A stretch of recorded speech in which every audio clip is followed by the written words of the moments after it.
నిర్గమకాండం 25:8.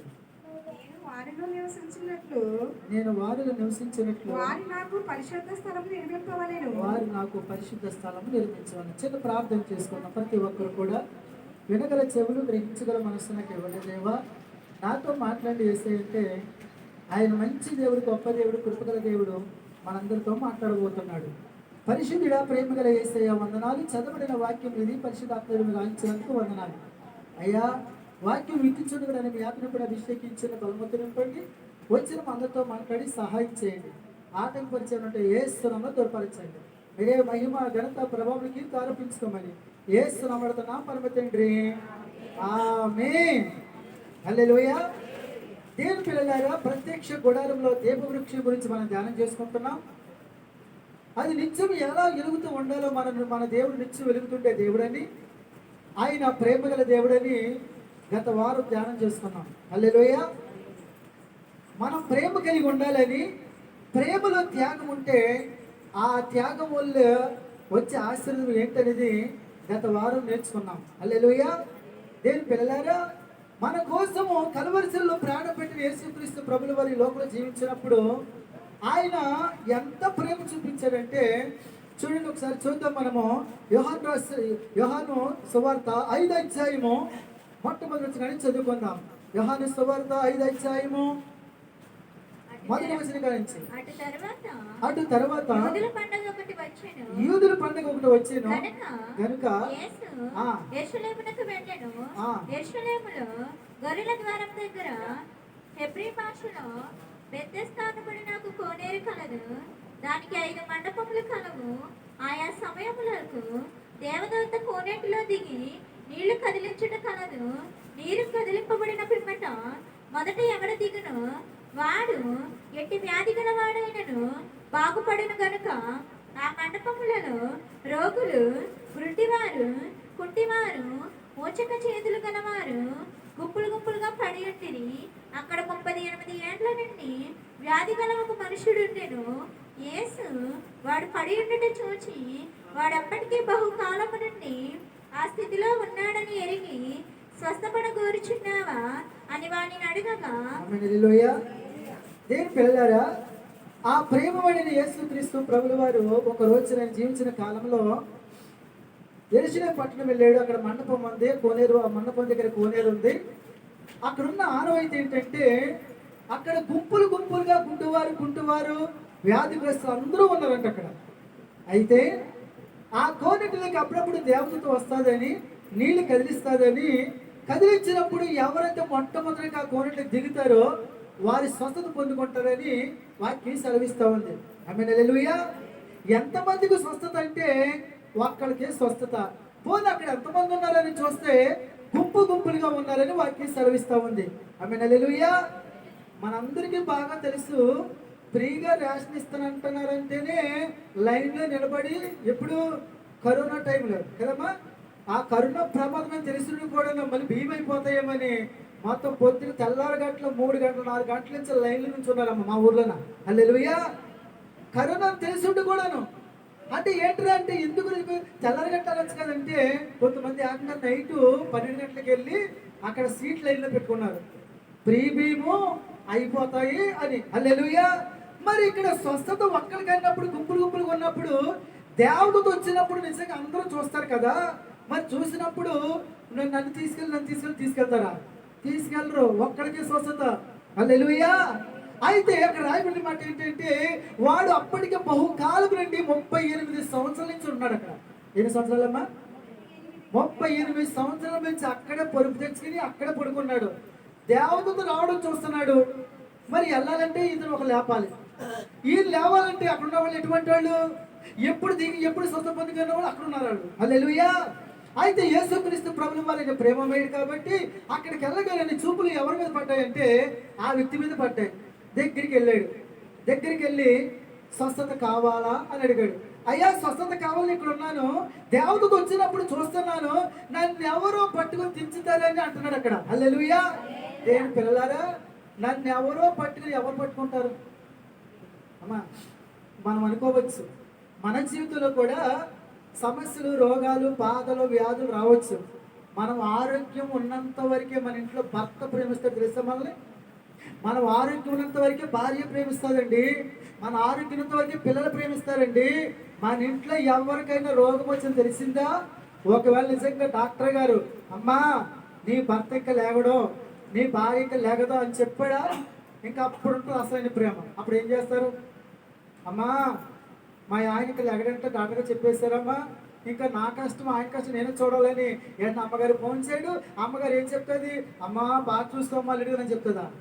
అయ్యో నా కూతురికి ఇన్ని కష్టాలు వచ్చినాయంటి, అమ్మా మరి ఇంకా లెగడం చెప్తున్నా కాబట్టి ఆ లెగిసే వ్యక్తి ఇంకెందుకమ్మా అని ఇప్పుడు లోకంలో రకరకాల ప్రయత్నాలు జరుగుతూ ఉన్నాయి. అవునంటారు కదంటారా? ఆమె హల్లెలూయా. దేవుని పిల్లలారా, అయితే దేవుడు ప్రేమమయుడు కాబట్టి నిన్నెవరు వచ్చి లేపరో లే అని చేయి పట్టుకోగానే లేచి అంట 38 సంవత్సరాలు పడిపోయిన ఆ వ్యక్తి లేచి తన పరుపు తానే తిరిగిపోయినట్టమ్మా. ఆమె హల్లెలూయా. ఎలా జరిగింది? 38 సంవత్సరాలు పెట్టి ఉన్న వ్యక్తి ఒకేసారి ఎవరు లేపకుండానే యేసయ్య మాట సెలవిస్తే లేచి కూర్చున్నాడు. నేను పిల్లలారా, మన దేవుడు మాటలో శక్తి ఉంది. హల్లెలూయా. మన దేవుడి మాటలో ఏముంది? శక్తి ఉంది. కాబట్టి ఈ రోజు పరిశుద్ధాత్మ అందరితో మాట్లాడుతున్నాడు. నిలబడి మాట్లాడుతున్నది నేనే, కానీ నా నోరులోంచి మాట్లాడేది ఎవరంటే పరిశుద్ధాత్మ దేవుడు. హల్లెలూయా, హల్లెలూయా. అందుకని మందిరం వచ్చినప్పుడు చేసిన పని ఏంటంటే ఆ వ్యక్తి ఎలా కనిపెట్టుకుని ఉన్నాడో మందిరం వచ్చిన తర్వాత మనం కూడా ఏం చేయాలి? కనిపెట్టుకుని ఉండాలి. ఏం కనిపెట్టుకుని ఒక్కొక్కసారి మనం చూస్తూ ఉంటాం, ఏదో మనుషులు మనం అందరం రోగం రావచ్చు, వ్యాధి రావచ్చు, ఏదైనా రావచ్చు. మనకు వచ్చే మంచి ఆలోచన ఏంటంటే ఏ హాస్పిటల్కి వెళ్తే బాగుంటుంది, ఏ మంచి హాస్పిటల్కి వెళ్తే బాగుంటుంది. పోనీ హాస్పిటల్ అయినా ఫ్రీగా చూస్తారు వాళ్ళు. అమ్మా డాక్టర్ దగ్గరికి వెళ్ళాలంటేనే తెల్లరిగట్లు వెళ్ళాలి, 200, 300, 500 కార్డు పోయించాలి. అప్పుడు మనకు ఒక 5 నిమిషాలు అవకాశం ఇస్తాడు ఆయన. ఆ తర్వాత చూసిన తర్వాత స్కానింగ్ అంటాడు, దానికి కొన్ని వేలు, తర్వాత ఆపరేషన్ అంటాడు, దానికి కొన్ని లక్షలు. అవునంటారు కదంటారా? ఆమె హల్లెలూయా. నేను పిల్లలారా, నీ కొరకు నా కొరకు వచ్చిన యేసుక్రీస్తు ప్రభుల వారు ఆయన కల్వరి శిలువలో మరణించాడు, ఆయన పరిశుద్ధ రక్తం వెలచెల్లించాడు. రాయబడిన మాట ఏంటంటే ఆయన పొందిన దెబ్బల వలన మనకేం జరుగుతుంది? స్వస్థత. హల్లెలూయా. ఇప్పుడు అదే దేవుడు మన మధ్యన సంచరిస్తూ ఉన్నాడు ఆయన. అంతేనే ఈరోజు మన రోజు కాదు, ఆయన దినం. హల్లెలూయా. ఎవరి దినం అమ్మా? ఈరోజు ఎవరి దినం? ప్రభు దినము. కాబట్టి ఈ ప్రభు దినం చేసిన పని ఏంటంటే మనందరికీ బాగా తెలిసి లోపల నాయకులు అక్కడక్కడ ఊర్లంతా వస్తారు కదమ్మా. మ్యాక్సిమం అందరూ నాకు తెలిసి డ్వాక్రా స్త్రీలు అందరూ ఎవరైనా సీఎం పిఎం వచ్చినా కూడా అందరూ వెళ్ళిపోవాలి అక్కడికి. ఎందుకని అక్కడ మంచి మంచి వార్తలు ఇస్తారు, అక్కడ వెళ్ళిపోతారు. అవి నెరవేరకపోవచ్చు. హల్లెలూయా. ఎందుకంటే ఎక్కడికి వెళ్ళారంటే వాళ్ళు వచ్చారు వీళ్ళు వచ్చారని చెప్తాం మనం. అయితే వాళ్ళందరికీ ముఖ్యమైనది ఏంటో తెలుసా? మన మధ్యకి ఎవరు వస్తున్నారంటే ఎక్కడ ఇద్దరు ముగ్గురు నామను ఉంటారు వారి మధ్యకి నేను వస్తాను. హల్లెలూయా. దేవుని సమాజ మందిరంలో నేను దేవుడు ఉంటేనే వాక్యం సెలవిస్తుంది. కాబట్టి దేవుడు రోజు అయింది ఆయన వస్తాడు. అయితే మనం కూడా ఆసక్తిగా వచ్చి ఆయన వైపు చూసామనుకోండి, ఖచ్చితంగా మనల్ని కూడా స్వస్థపరుస్తాడు ఆయన. హల్లెలూయా, హల్లెలూయా. అయితే మన మనసు ఏంటంటే ఏ హాస్పిటల్కి వెళ్తాం, ఎక్కడ తగ్గుతాను, ఎక్కువ మనసు దాని మీద ఉంటుంది. మన విశ్వాసం ఎవరి మీద ఉంటుందంటే దాని మీదే పెడతాం. హల్లెలూయా. అలా కాకోకుండా ఎన్ని సంవత్సరాలు బట్టి నీకు రోగం అన్నా చేయవలసిన పని ఏంటో తెలుసా? మందిరం ఆయనది, ఆయన దినము కాబట్టి ఇక్కడికి వచ్చి మన విశ్వాసంతో ఆయన వైపు చూస్తే ఖచ్చితంగా మన దేవుడు స్వస్థపరుస్తాడు. హల్లెలూయా. ఎందుకు తెలుసా? మన దేవుడు ప్రేమ గల దేవుడు అండి, మన దేవుడు శక్తి గల దేవుడు అండి, మన దేవుడికి అసాధ్యమైంది లేదండి. ఆమేన్, హల్లెలూయా. అందుకనే ఇది ఆయన దినము కాబట్టి మనం ఏం చేయాలి? నాయనా మీ పాదాల దగ్గరకు వచ్చాను నాయన, నన్ను తాకండి అయ్యా, నన్ను స్వస్థపరచండి అని నువ్వు విరిగి నలిగిన మనసును ప్రార్థన చేస్తే ఖచ్చితంగా దేవుడు స్వస్థపరుస్తాడు. హల్లెలూయా, హల్లెలూయా. ఇక్కడే సుబ్బారావు నాన్నగారు ఉన్నారు కదమ్మా, ఇక్కడే ఉన్నారు సుబ్బారావు నాన్నగారు. మనము సూర్యరావు గారి ఇంట్లో ప్రార్థన పెట్టినప్పుడు ఇంచుమించు నాకు తెలిసి 7 సంవత్సరాలు అవుతుంది కదమ్మా. ఇట్టమ్మా ఇక్కడికి వచ్చే 5 సంవత్సరాలు, అక్కడ 2-3 సంవత్సరాలు నాకు తెలిసి అక్కడ పెట్టి ఇంచుమించు 7 సంవత్సరాలు పైన అవుతుంది. అవునా కదమ్మా నాన్నగారండి? అప్పుడు మీరు ఏం చేశారు? గుండె ఆపరేషన్ చేయించుకుందామని రిపోర్ట్లు మద్రాసు డాక్టర్ గారు పంపించారు. ఇంకా 4 లక్షలు చూసుకోమన్నారు. ఆ 4 లక్షలు చూసుకుని మీరు రెడీగా చూసుకున్నారు, వెళ్ళిపోదామని అనుకున్నారు. హల్లెలూయా. అప్పుడు మనం అందరము ప్రార్థన చేసామా లేదమ్మా? అప్పుడు మళ్ళీ నాన్నగారు ఏమన్నారా, రిపోర్ట్ చూస్తారు, ఏమో ఆపరేషన్ పడదన్నారు, కాబట్టి నాకు మంచిగా దేవుడు నాకు 4 లక్షల గురించి చేశాడు దేవుడు, మీరు అందరూ ప్రార్థన చేసినందుకు వందనాలు చెప్పాడు ఆయన. అన్నారా లేదమ్మా? నాన్నగారు అన్నారు కదా. హల్లెలూయా. అంటే ఇంచుమించు 7 సంవత్సరాలు ఆయన సాక్ష్యం చెప్పి ఇప్పటి వరకు ఆయనకి ఏ ఆపరేషన్ జరగలేదు. సజీవంగా మన మధ్యన ఉన్నారు, హ్యాపీగా తిరుగుతున్నాయినా. నాన్నగారండి మాసం కూర చేప కూర తింటున్నారు కదండి ఇప్పుడు. ఆమె హల్లెలూయా. ఆయన వయసు ఇంచుమించు నాకు తెలిసి 70 పైన ఉండొచ్చు. ఎన్ని సంవత్సరాలమ్మా? మంచి ఆరోగ్యంగా ఉన్నారు. కారణం ఏంటి? మన దేవుడు ఆయన దగ్గరకు వచ్చి ప్రార్థన చెయ్యాలి కానీ స్వస్థపరిచే దేవుడు. హల్లెలూయా, హల్లెలూయా. అందుకని మన జీవితంలో ఏది వచ్చినా ముందు ఎక్కడికి రావాలి అమ్మా? ఎక్కడికి రావాలమ్మా? ప్రార్థన మందిరానికి రావాలి. శనివారం ఉపవాస ప్రార్థన జరుగుతుంది, ఉపవాస ప్రార్థన జరుగుతుంది. మనం చేసిన పని ఏంటో తెలుసా? నచ్చక ఉపవాసం ఉండి ఆయన దగ్గరకు వచ్చి మనం ప్రార్థన చేస్తే ఆయన అంటాడు, నిజముగా మొర్రపెట్టే వారికి యెహోవా సమీపకుండే దేవుడు. హల్లెలూయా. మన దేవుడు సమీపకుండే దేవుడు అండి. మన దేవుడు స్వస్థపరిచే దేవుడు అండి. మన దేవుడు మన బాగు చేసే దేవుడు. కాబట్టి మందిరంలో అంత ఆశీర్వాదం ఉంది. హల్లెలూయా, హల్లెలూయా. 2 మనం చూసినట్లయితే లోకాసు సువార్త 7వ అధ్యాయము 49వ వచనం చదువుకుందాం.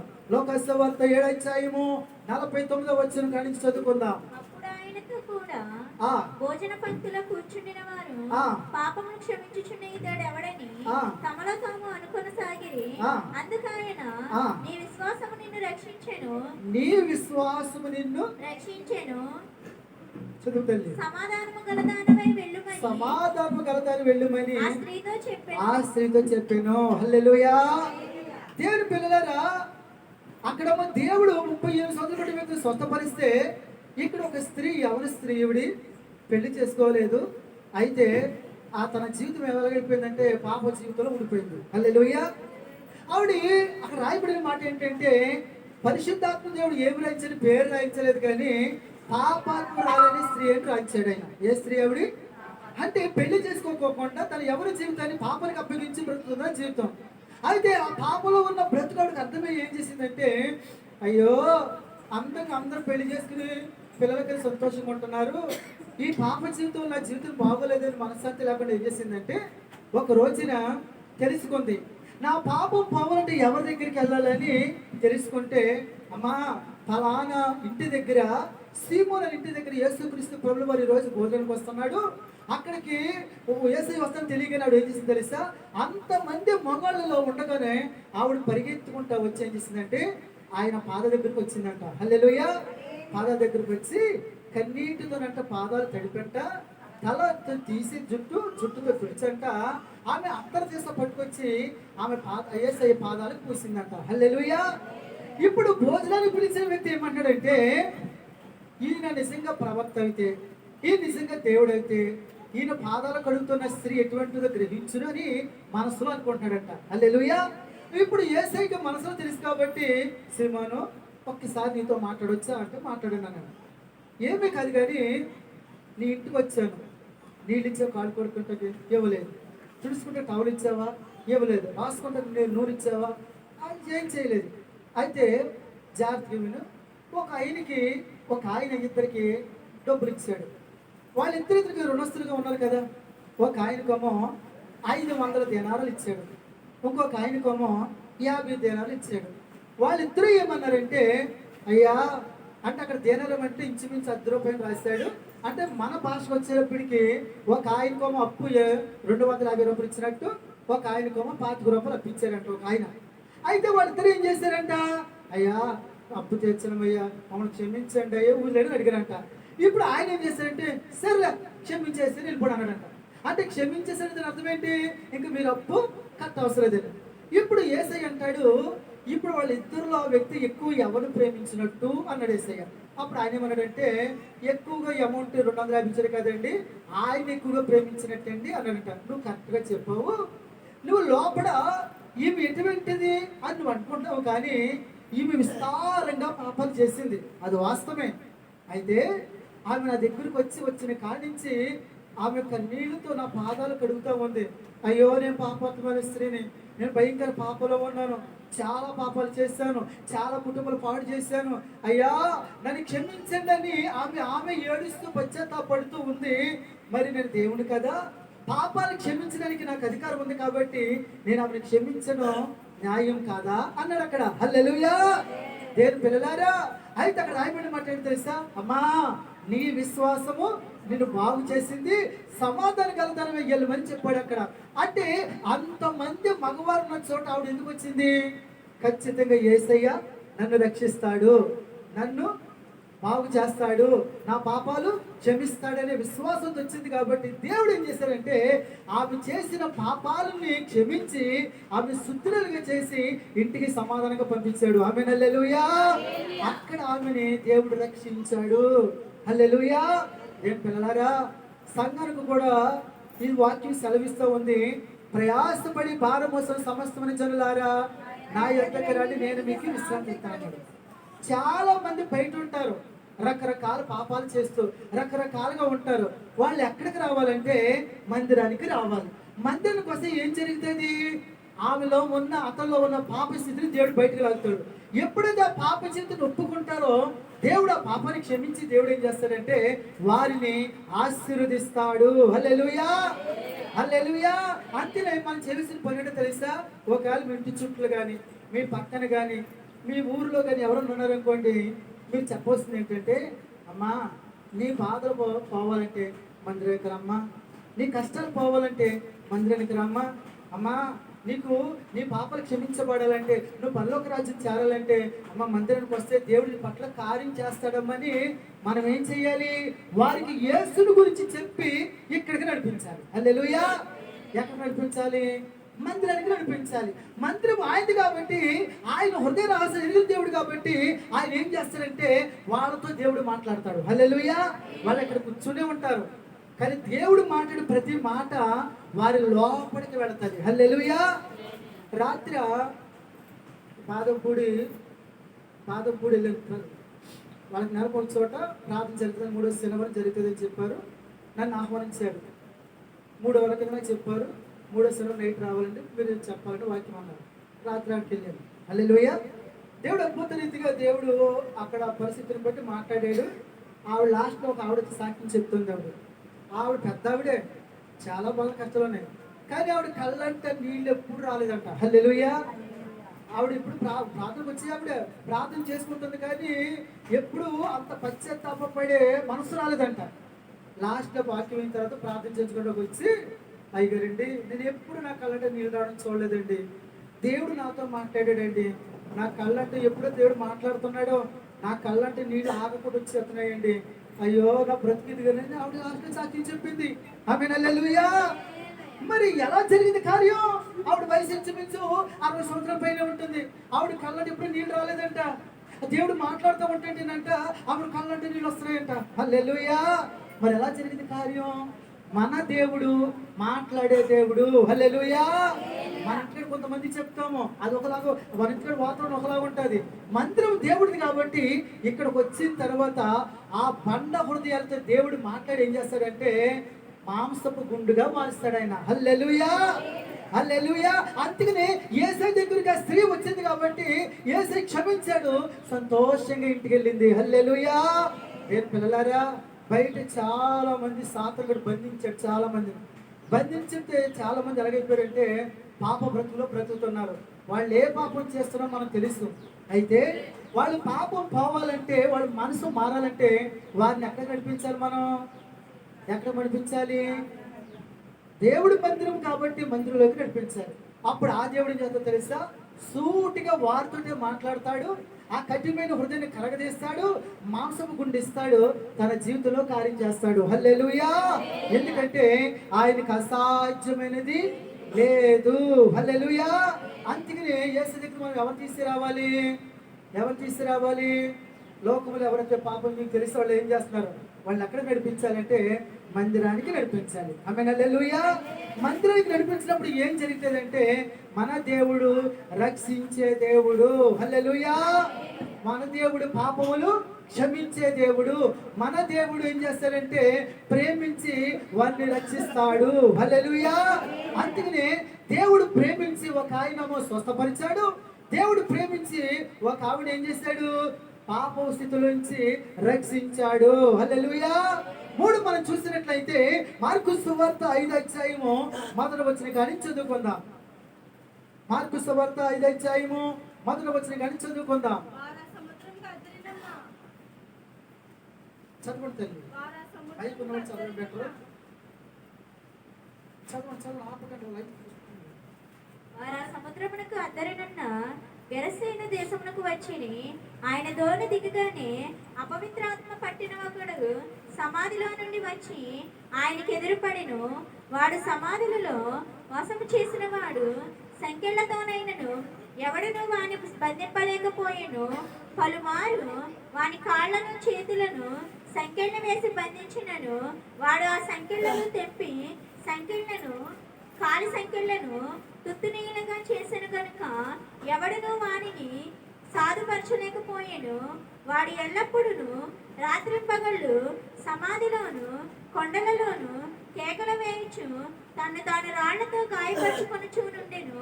వాడు దూరము నుండి యేసుని చూచి పరిగెత్తుకుని వచ్చి ఆయనకు నమస్కారము చేసి, యేసు, సర్వోన్నతుడైన దేవుని కుమారుడా, నాతో నీకేమి? నన్ను బాధపరచుకోమని దేవుని పేరిట నీకు ఆనబెట్టుచున్నానని బిగ్గరగా కేకలు వేసెను. ఎందుకనగా ఆయన అపవిత్రాత్మ ఈ మనిషి విడిచిడి పొమ్మని వానితో చెప్పెను. హల్లెలూయా. హల్లెలూయా. దేవునికి స్తోత్రం చెప్పండి. హల్లెలూయా. ఇక్కడ మనం చూసిన